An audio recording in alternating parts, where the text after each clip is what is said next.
I felt violated. I wouldn't think that was a respectful exchange.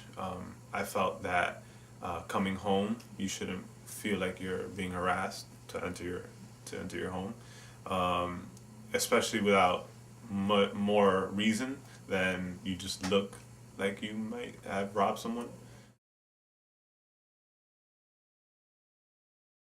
My name is Emanuel Candelario.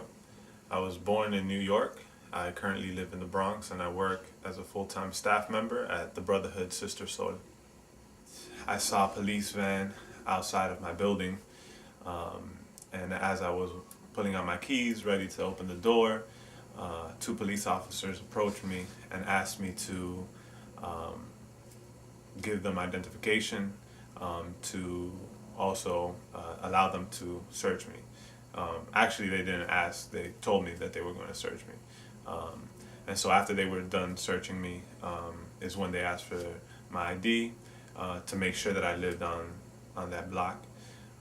And once they saw that I did not have anything on me, I didn't have any weapons or drugs, and they saw that my ID checked out, that I indeed did live on Valentine Avenue, they allowed me to go without much of an explanation. They said that I fit the description of someone who had recently mugged someone on the block. Um, and yeah, they told me to go. Now, you mentioned that you were stopped around 10 times or so. Do you think any of those stops were justified by the police? No. I don't think any of the times where I have been stopped by the police have been justified. I've never been arrested. I've never been, any of those times, they've never found anything.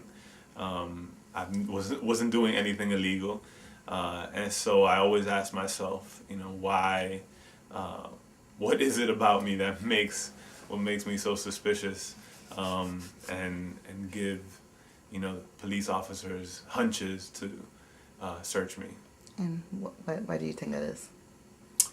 I honestly think it's because of the way I look. I think just the number of times I've heard you fit the description. It's not just a feeling. It's been told to me. You fit the description, so it's not my assumption anymore. I think the NYPD is composed of people both of people who really want to do a good job, and they want to serve their community.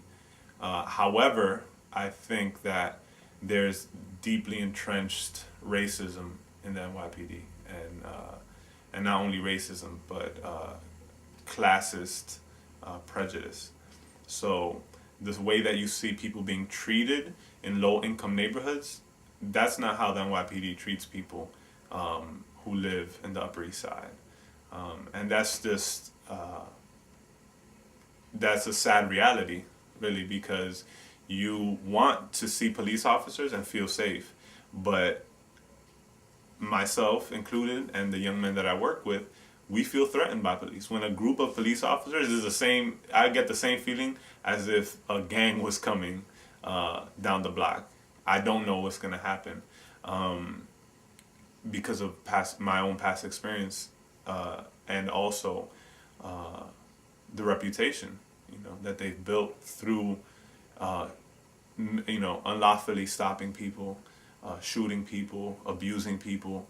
And so I feel like for the folks who want to do a good job serving and protecting, they need to really just restructure the way that police conduct business, and to see citizens as human beings and not just as quotas, and young men as threats, young Black and Latino men as threats, but as people.